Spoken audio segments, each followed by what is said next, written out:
दोस्तों एक गरीब लड़की थी, उसकी शादी एक अच्छे घराने में होता है। जिस लड़के से शादी होता है वह भी अच्छा खासा पढ़ा लिखा होता है, अच्छा घर होता है, गाड़ी होता है, मतलब जरूरत की सारी सुविधाएं होता है। लेकिन कुछ गलत स्थिति के चलते उस घर की परिस्थिति बिगड़ जाती है। उस घर में धीरे धीरे गरीबी अपना घर जगह बनाने लगती है। लेकिन जिस लड़की की शादी उस घर में हुई थी उसको अब ना तो अपना पति अच्छा लगता है, ना ही उस परिवार के लोग अच्छे लगते हैं, ना ही किसी को कुछ समझती है। लास्ट को उस घर को छोड़ देती है और अपने पति को तलाक देकर दूसरे के साथ शादी कर लेती है। लेकिन उसका जो दूसरा पति था उसकी आदत खराब थी, वह मारपीट करता है, उसको परेशान करता है, अच्छे से रहने नहीं देता। तो उसे उस पति की याद आती है जिसे उसको बुरे समय में तलाक दे दिया था। इसके बाद जब ज्यादा परेशानी के कारण जब वह पुलिस थाने पर जाती है तो उसको वही पति उस थाने पर उसे दरोगा के रूप में मिलता है। जब उसे देखती है तो हैरान रह गई। दोस्तों आगे क्या होता है वीडियो में जानेंगे, लेकिन उससे पहले वीडियो को एक लाइक और चैनल को सब्सक्राइब करके जरूर रखें। दोस्तों यह कहानी है जिला फिरोजाबाद की, जिस गांव का नाम नंगला हंसी की है।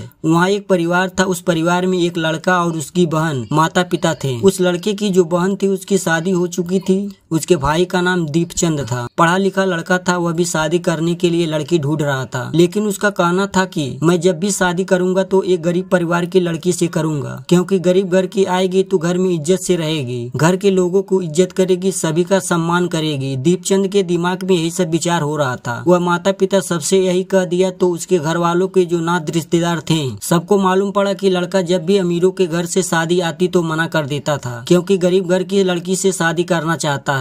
एक दिन उसका एक रिश्तेदार था, उसके घर रिश्ता लेकर आता है। लड़की बहुत सुंदर थी, साथ में वह गरीब परिवार से थी। उसकी शादी उस घर में करवा देता है। उस लड़की का नाम सुप्रिया होता है। शादी करके सुप्रिया अपने ससुराल पहुंचती है। कुछ दिन बाद सारी रीति रिवाज पूरा करने के बाद उसने जैसे तैसे घर में कुछ न देखा हो, उसने घर के ढेर सारी सामान देखा तो उसका तेवर बदलना शुरू हो गया। जब घर में एक एक चीज को देखती है तो उसका बदलना शुरू हो जाता है। जो उसके बोलने का तरीका था उसमें बदलाव हो जाती है, क्योंकि एक गरीब परिवार की लड़की जब उसको सब कुछ देखा, लाखों रुपए गाड़ियां देखी, जो साइकिल पर चलने वाली थी, तो उसका रहन सहन ही बदलने लगा। वह ना ही परिवार के किसी सदस्य की सेवा करती है, ना ही किसी काम को करती है। वह अपने आप में खोई हुई रहती है। लेकिन कुछ दिन बाद किसी कारणवश उस घर की आर्थिक स्थिति धीरे धीरे खराब होने लग जाती है। गरीबी उस घर में जगह बनाने लगती है। जो सुप्रिया होती है, जो शादी करके उस घर में आई थी, वह उस घर में रहना पसंद नहीं करती। कहती है कि इस घर में हमारी जिंदगी नरक होती जा रही है। वह लोगों को बुरा भला कहने लगी थी। दोस्तों वही लड़की दूसरे लड़का से बात करने लगती है। बात करते करते उससे कहती है तुम मुझसे शादी कर लो।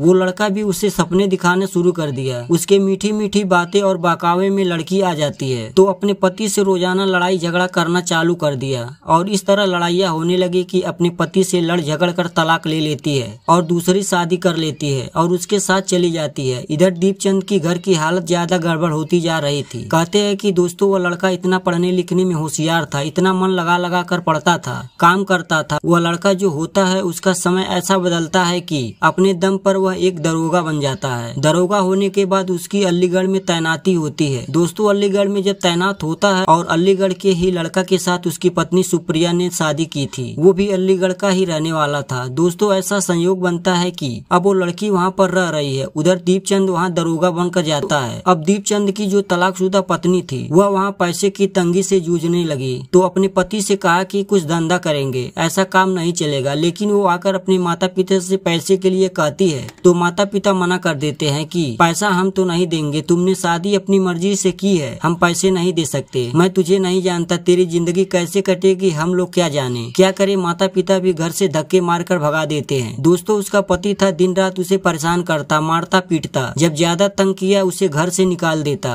दोस्तों अब दर दर भटकने लगती है तो उसे पहले वाले पति की याद आने लगता है। वह सोचने लगी कि मैंने अपनी पति को ठुकराया था और लालच के चलते मैं इससे शादी की थी। लेकिन वो कहती है अब हम कहाँ जाएं। वह कहती है कि हम यहीं रहकर चूड़ी का दुकान कर लेंगे, चूड़ी बेचने का काम करेंगे। दोस्तों वह लड़की उसी शहर के अंदर चूड़ी की दुकान खोल लेती। दुकान ठीक ठाक चल रहा था, लेकिन जो चूड़ी बेचती थी उसका वही पड़ोसी से किसी बात को लेकर के मन मुटाव हो जाता है, उसका झगड़ा हो जाता है, दुकान उठाने तक की बात पहुँच जाती है। तो चूड़ी बेचने वाली लड़की थी, वह थाने में पहुँचती है और जैसे दरोगा जी से मिलती है, जैसे ही वह दरोगा जी को देखती है तो उसके पैरों तले जमीन खिसक जाती है, क्योंकि दरोगा कोई और नहीं बल्कि दरोगा जो होता है उसका पहला वाला पति यानी दीपचंद होता है। जैसे देखती है उसके पैरों पर गिर पड़ती है। दीपचंद कहता है उठकर खड़े हो जाओ, तुम कौन हो? मैं तुम्हें नहीं जानता। तो वह कहती है कि मैं तुम्हारी पत्नी सुप्रिया। बोले पत्नी मेरी थी बहुत समय पहले, अब मेरी पत्नी नहीं हो, किसी और की पत्नी हो। हाँ इतना है कि आप बताइए आप किस लिए आई हैं यहाँ पर? आपकी सारी मदद कर सकता हूँ, आप बताइए आपको क्या परेशानी है। दोस्तों अब जो वो समस्या लेकर गई थी वह सब भूल गई, लेकिन अब पैर पकड़कर रोने लगती है। कहती है मुझे माफ कर दो, मुझसे गलती हुई है, मुझसे कोई भूल हुई है, अब ऐसा दोबारा नहीं हो सकता।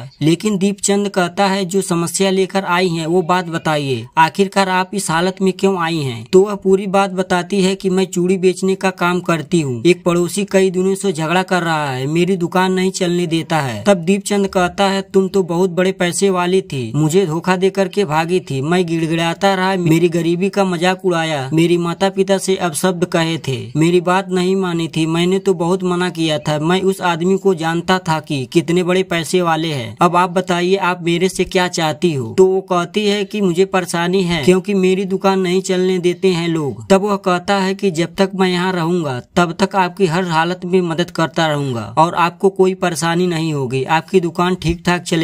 लेकिन चूड़ी बेचने को कौन सी मजबूरी आ गई जो आप चूड़ी बेच रही हो? वह आदमी तो बहुत बड़ा पैसे वाला था। तब वो सारी बात बताती है। वो आदमी रोजाना मारपीट करता है, ठीक से कोई बात नहीं करता, मैंने बहुत बड़ी भूल की तुम जैसे देवता पति को ठुकरा कर। तब वह कहता है तुम ही तो कह रही थी कि इस घर में वापस नहीं आऊंगी, मेरी जिंदगी नरक होती जा रही है। उस दिन अगर देवता समझा होता तो शायद इस घर में जीवन भर रानी बन के रहती। मैं वही हूँ जो आज दरोगा के पद पर हूँ। उसे ठीक ठाक से समझा करके 2 पुलिस वाले साथ भेज करके उसका मामला रफा दफा करवा दिया जाता है। वह अपनी दुकान चलाने लगती है। दोस्तों इसके बाद स्टाफ होता है, पूछता है कि आखिर सर क्या मामला था? तो दीपचंद पूरी बात बताता है कि हमारी पहले वाली पत्नी थी, हमारी स्थिति गड़बड़ थी, तब यही मुझे छोड़ करके भागी थी। मैंने गरीब घर से शादी की थी ताकि मान सम्मान के साथ रहेगी, लेकिन नहीं, इसने मुझे ठुकराया था और दूसरे के साथ चली गई थी। इसका परिणाम भुगत रही है। जो पति को ठुकरा कर जो लड़की दूसरे के साथ जाती है उसकी हालत ही ऐसी हो जाती है। कहते हैं कि धोबी का कुत्ता न घर का होता है न घाट का होता है।